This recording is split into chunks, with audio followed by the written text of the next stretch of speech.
ಆಂಧ್ರಕ್ಕೆ bumper ನಾವು ಮಾತಾಡ್ತಾ ಇದ್ವಿ. ಯಾಕಂತ ಹೇಳಿದ್ರೆ ಈ ಬಾರಿ ಕೇಂದ್ರಕ್ಕೆ ಅಂದ್ರೆ ದೇಶದಲ್ಲಿ ಬಿಜೆಪಿ ಒಂದೇ ಸ್ವಂತ ಬಲದಲ್ಲಿ ಅಧಿಕಾರಕ್ಕೆ ಬಂದಿಲ್ಲ. ಈ ಬಾರಿ ಟಿಡಿಪಿ ಸೇರಿದಂತೆ ಚಂದ್ರಬಾಬು ನಾಯ್ಡು ಸೇರಿದಂತೆ ಬೇರೆ ಬೇರೆ ಪಕ್ಷಗಳು ಅಲೈನ್ಸ್ ಏನಿದೆ NDA ಒಕ್ಕೂಟ ಒಟ್ಟು ಸೇರಿ ಈ ಬಾರಿ ಸರ್ಕಾರವನ್ನು ರಚನೆ ಮಾಡಿದೆ. ಯಾವಾಗ ಮೋದಿ ಪ್ರಾಮಿಸ್ ಮಾಡಿದ್ರೋ ನಿಮಗೆ ನಾವು ಮುಂದಿನ ಹಂತದಲ್ಲಿ ನಿಮಗೆ ಅನುಕೂಲ ಆಗುವ ರೀತಿಯಲ್ಲಿ ನಿಮ್ಮ ರಾಜ್ಯಕ್ಕೆ ಅನುಕೂಲ ಆಗುವ ರೀತಿಯಲ್ಲಿ ನಾವು ಸೌಕರ್ಯಗಳನ್ನು ಮಾಡಿಕೊಡ್ತೀವಿ ಅನ್ನೋದನ್ನು ಹೇಳಿದರು. ಅದಕ್ಕೆ ತಕ್ಕಂತೆಯೇ ಈಗ ಆಂಧ್ರ ಸೇರಿದಂತೆ ತಮ್ಮ ಮಿತ್ರ ಪಕ್ಷಗಳೇನಿದ್ದಾವೆ ಆಯಾ ರಾಜ್ಯಗಳಿಗೆ ಅನುಕೂಲ ಮಾಡಿಕೊಡ್ತಾ ಇದ್ದಾರೆ. ಬೆಂಗಳೂರು ಹೈದರಾಬಾದ್ ಕೈಗಾರಿಕಾ ಕಾರಿಡಾರ್ಗೂ ಕೂಡ ಈ ಬಜೆಟ್ನಲ್ಲಿ ಅಂಶವನ್ನು ತಿಳಿಸಿದ್ದಾರೆ. ಅಂದರೆ ಈ ಕಾರಿಡಾರ್ ವಿಚಾರವಾಗಿಯೂ ಕೂಡ ಈ ಬಜೆಟ್ನಲ್ಲಿ ಮಂಡಿಸಿದ್ದಾರೆ. ಇದು ಆಂಧ್ರಕ್ಕೆ ಒಂದು ರೀತಿಯಲ್ಲಿ ಬಂಪರ್ ಅಂತ ಅನಿಸುತ್ತೆ. ಆಂಧ್ರ ಪ್ರದೇಶ ರಾಜಧಾನಿ ಅಮರಾವತಿ ಅಭಿವೃದ್ಧಿ ಈ ಹಿಂದಿನ ಸರ್ಕಾರ ಇದ್ದಾಗ ಅಮರಾವತಿಯನ್ನು ಅಂದರೆ ಆಂಧ್ರದಲ್ಲಿ ಈ ಹಿಂದಿನ ಸರ್ಕಾರ ಇದ್ದಾಗ ಅಮರಾವತಿಯನ್ನು ರಾಜಧಾನಿ ಮಾಡಬೇಕು ಅನ್ನೋದು ಚಂದ್ರಬಾಬು ನಾಯ್ಡು ಅವರ ಏನು ಕನಸಾಗಿತ್ತು ಅದನ್ನು ಇವರು ನೆಗ್ಲೆಕ್ಟ್ ಮಾಡಿದರು. ಅದರಂತೆ ಒಂದು ರೀತಿಯಲ್ಲಿ ಅಮರಾವತಿ ಸೇರಿದಂತೆ ಆಂಧ್ರವನ್ನೇ ರಾಜಧಾನಿ ಅಂದರೆ ಮೂರು ರಾಜಧಾನಿಗಳನ್ನು ಮಾಡುವ ಮೂಲಕ ಡಿವೈಡ್ ಮಾಡೋ ಕೆಲಸ ಮಾಡಿದರು. ಆದರೆ ಚಂದ್ರಬಾಬು ನಾಯ್ಡು ಅವರು ತಮ್ಮ ಪ್ರಣಾಳಿಕೆಗಳು ಸೇರಿದಂತೆ ತಮ್ಮ ಒಂದು ಗಟ್ಟಿ ನಿರ್ಧಾರ ಅಮರಾವತಿಯನ್ನು ಅದು ಹೆಡ್ ಕ್ವಾರ್ಟರ್ಸ್ ಮಾಡಬೇಕು ಅನ್ನೋದ್ರು.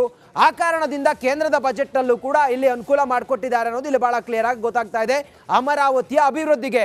ಇನ್ನು ಆಂಧ್ರದ ಇನ್ನಷ್ಟು ವಿಶೇಷ ಪ್ಯಾಕೇಜ್ಗಳನ್ನು ಗಮನಿಸ್ತಾ ಹೋದರೆ ಗ್ರಾಮೀಣಾಭಿವೃದ್ಧಿಗೆ 2.66 ಲಕ್ಷ ಕೋಟಿ ರೂಪಾಯಿಯನ್ನು ಮೀಸಲಿಡಲಾಗಿದೆ. ಆಂಧ್ರಕ್ಕೆ ಕೊಟ್ಟಿರುವಂಥ ಬಂಪರ್ ಇದು, ಕೇಂದ್ರ ಕೊಟ್ಟಿರುವಂಥ ಬಂಪರ್ ಇದು. ಇವತ್ತು ನಿರ್ಮಲಾ ಸೀತಾರಾಮನ್ ವಿತ್ತ ಸಚಿವೆ ನಿರ್ಮಲಾ ಸೀತಾರಾಮನ್ ಅವರು ಆಂಧ್ರಕ್ಕೆ ಕೊಟ್ಟಿರುವಂಥ ಬಂಪರ್ ಬಜೆಟ್ನಲ್ಲಿ ಗ್ರಾಮೀಣಾಭಿವೃದ್ಧಿಗೆ 2.66 ಲಕ್ಷ ಕೋಟಿ ಮೀಸಲಿಡುವ ಮೂಲಕ ಆಂಧ್ರ ನಮ್ಮ ಜೊತೆಯಲ್ಲಿ ನಿಂತ್ಕೊಂಡಿದೆ, ನಾವು ಅವ್ರ ಜೊತೆಯಲ್ಲಿ ಇರ್ತೀವಿ ಅನ್ನೋದು. ಇನ್ನು ಬಿಹಾರವೂ ಕೂಡ NDA ಮೈತ್ರಿಕೂಟದ ಅತಿ ದೊಡ್ಡ ಪಕ್ಷ ಆಗಿದೆ. ನೋಡಿ, ಬಿಹಾರ ಮತ್ತು ಆಂಧ್ರ ಪ್ರದೇಶಕ್ಕೆ ಭರ್ಜರಿ ಕೊಡುಗೆಯನ್ನು ಕೊಡ್ತಾರೆ ಅನ್ನೋದು ಎಕ್ಸ್ಪೆಕ್ಟ್ ಅದು. ಯಾಕಂತ ಹೇಳಿದರೆ ಈ ಹಿಂದೆ ಸರ್ಕಾರ ರಚನೆ ಮಾಡುವಾಗಲೇ ಅವರಿಗೊಂದು ಅಶ್ಯೂರೆನ್ಸನ್ನು ಕೊಟ್ಟಿದ್ದರು ಮೋದಿ ಮತ್ತು BJP ನಾಯಕರು. ಅದರ ಪ್ರಕಾರ ಈಗ BJP ಸರ್ಕಾರ ಅದರಲ್ಲೂ NDA ಮೈತ್ರಿಕೂಟದ ಸರ್ಕಾರ ಕೇಂದ್ರದಲ್ಲಿ ಅಧಿಕಾರಕ್ಕೆ ಬಂದು 3ನೇ ಬಾರಿ ಕೇಂದ್ರದ ಗದ್ದುಗೆಯನ್ನು ಹಿಡಿದು ಈಗ ಮೂರನೇ ಟರ್ಮ್ನ ಫಸ್ಟ್ ಬಜೆಟನ್ನು ಮಂಡಿಸ್ತಾ ಇದ್ದಾರೆ. ಈಗ ಬಿಹಾರ ಸೇರಿದಂತೆ ಆಂಧ್ರಕ್ಕೆ ಜಾಕ್ಪಾಟ್ ಒಲಿತಾ ಇದೆ.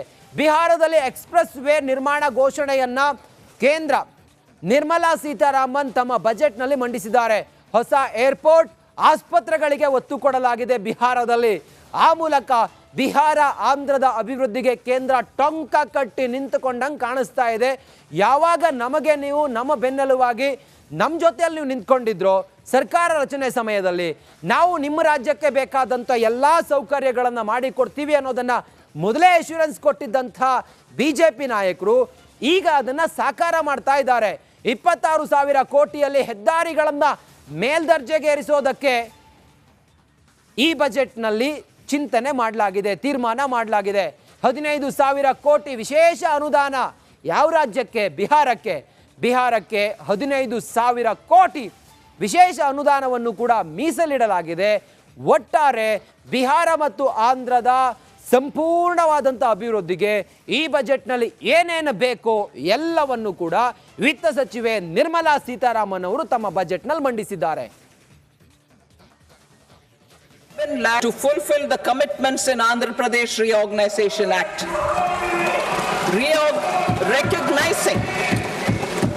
recognizing the state's need for the capital,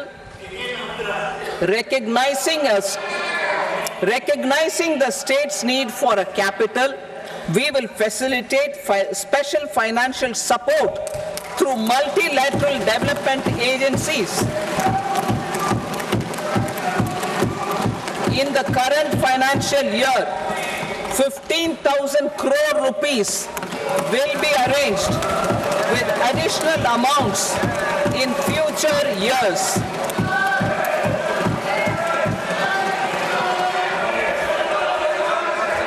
Our government is fully committed to financing and early completion of the Polavaram irrigation project, which is the lifeline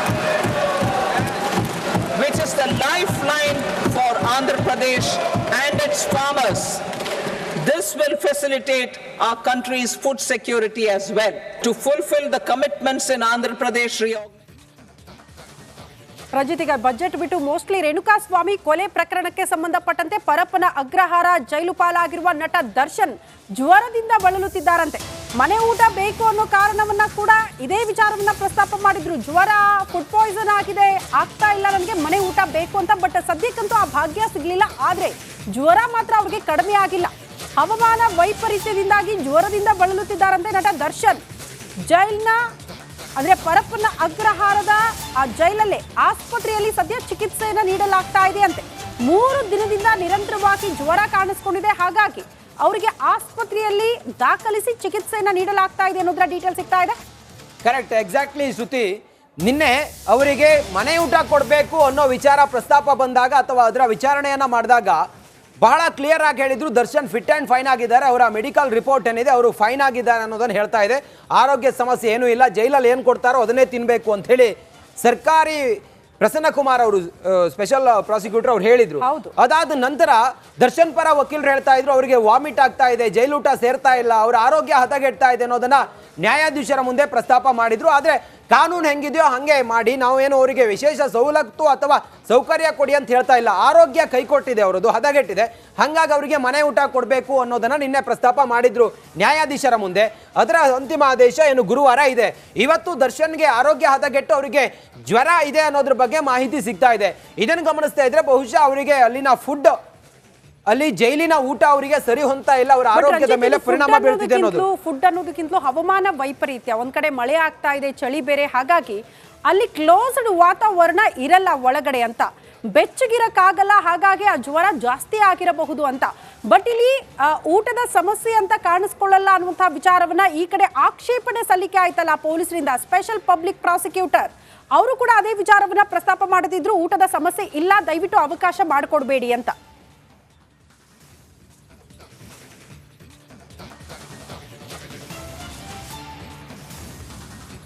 court ಆವರಣದಲ್ಲೇ ಪತಿಯಿಂದ ಪತ್ನಿ ಮೇಲೆ ಹಲ್ಲೆ ಆಗಿದೆ.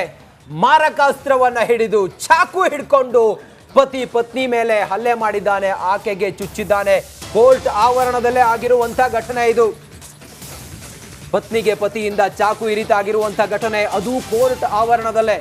ಜಯರಾಮ ರೆಡ್ಡಿ ವಿರುದ್ಧ ದೂರು ನೀಡಿದ್ದ ಪತ್ನಿ ವಿಮಲಾ ಇವತ್ತು ಕೋರ್ಟ್ನಲ್ಲಿ ಈ ದೂರಿನ ಅನ್ವಯ ಅರ್ಜಿ ವಿಚಾರಣೆ ಕೂಡ ಇತ್ತು. ಹೀಗಾಗಿ ಇಬ್ಬರೂ ಕೂಡ ಕೋರ್ಟ್ಗೆ ಬಂದಿದ್ರು. ಆದ್ರೆ ಕೋರ್ಟ್ ಆವರಣದಲ್ಲೇ ಪತಿ ತನ್ನ ಪತ್ನಿ ವಿಮಲಾ ಮೇಲೆ ಚಾಕು ಚುಚ್ಚಿದ್ದಾನೆ. ಈ ಸಂದರ್ಭದಲ್ಲಿ ಚಾಕು ಇರಿದ್ದಾನೆ ಜಯರಾಮ ರೆಡ್ಡಿ. ಸ್ಥಳದಲ್ಲಿ ಹಲಸೂರು ಗೇಟ್ ಪೊಲೀಸರು ಪರಿಶೀಲನೆಯನ್ನ ಮಾಡ್ತಾ ಇದ್ದಾರೆ. ವಿಮಲಾ ತನ್ನ ಪತಿ ಮೇಲೆ ಕಂಪ್ಲೇಂಟ್ ಕೊಟ್ಟಿದ್ರು, ಅದರ ವಿಚಾರಣೆ ಇವತ್ತು ನ್ಯಾಯಾಲಯದಲ್ಲಿ ನಡೀತಾ ಇತ್ತು. ಹಾಗಾಗಿ ಕೋರ್ಟ್ಗೆ ಗಂಡ ಹೆಂಡತಿ ಇಬ್ರು ಬಂದಿದ್ರು.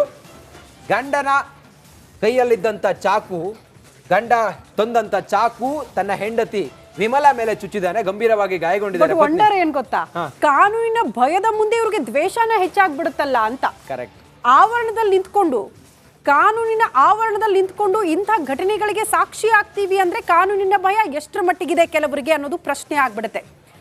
ಕಾನೂನು ಭಯ ಪಕ್ಕಕ್ಕಿಟ್ಟು ದ್ವೇಷಾನೇ ಇಂಪಾರ್ಟೆಂಟ್ ಆಗ್ಬಿಡುತ್ತಲ್ಲ ಅನ್ನೋದು ಪ್ರಶ್ನೆ ಇಲ್ಲಿ.